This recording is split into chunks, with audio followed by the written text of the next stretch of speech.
Hari Om. Let's get started with our brief program. Thank you for everybody who has come here, and of course anybody who has kept the fast as well. But at least in spirits also we are there. Lots of developments happened while we were just standing here with Swamiji being arrested over there.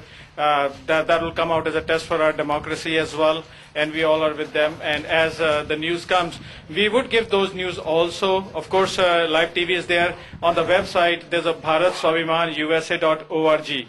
So there is a separate website which you can link from any of the Patanjali Yoga Peeth websites as well.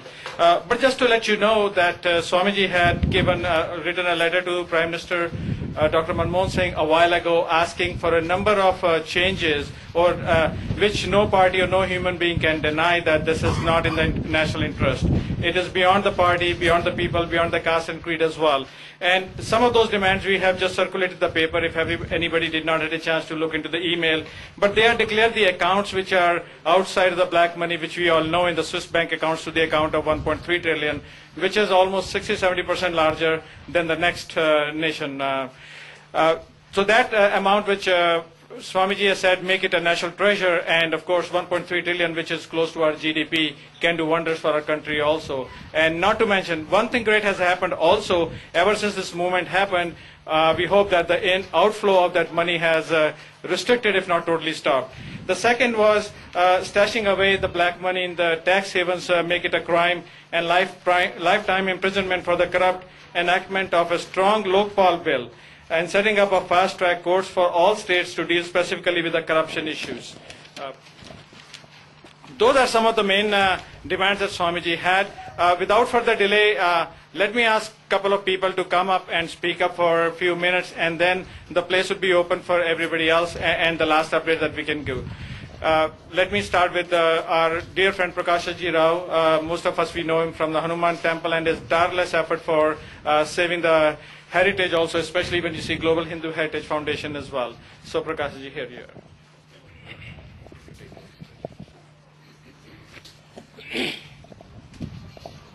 Bharat Mata ki Jai! Bharat Mata ki Jai! I thought I will say something about our heritage and what Baba Ramdev is doing. He said in one of the Upanishads, a rishi came to one of the kings and he asked, what kind of kingdom do you have? How do you rule it? What are the qualities of your people and how do you run the kingdom? So this is what the king told the rishi in Taittiriya Upanishad. In my kingdom, there is no thief, no miser, no drunkard, no man without an altar in his home, no ignorant person, no adulterer, and much less than adulteress. So that is the heritage that we had.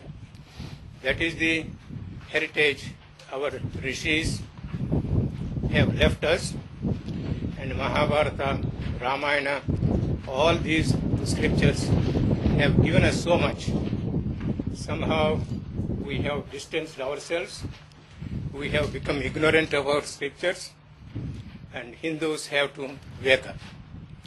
And this is the time all of us have to be united and see how we can restore the glory and the grandeur of our culture. Today's Bharat is different. She is being looted, stifled, suffocated, subdued, smothered, exploited, demoralized, and kneeled down by the most selfish, corrupt people who are determined to pursue their newfound health. So you can see based on what has happened a few minutes ago, so this is aptly fits what we are talking about. They follow any method which we have seen. They seize any opportunity. They exploit any all resources. They sacrifice anybody who come in the way. So they glee to stray away from the dharmic way of life and make all kinds of underhand deals to accumulate the mind-boggling black money by exploiting Bharat. So that is what they could not do with Baba Ramdev. They could not exploit him, they could not harass him, they could not subdue him.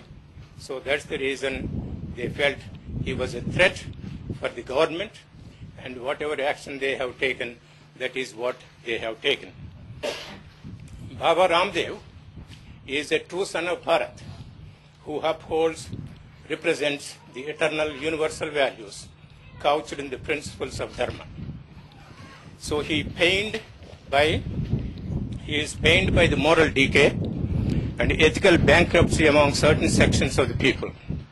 He is hurt that these people forget their scriptures, stay away from righteousness, even ridicule the very foundation of Sanatana Dharma. If unchecked, this adharma, it will engulf, overwhelm, and drown the whole Bharat. He believes in the Vedic message, speak the truth, practice dharma. And that is exactly what he has done, and he is paying for it. And we are here in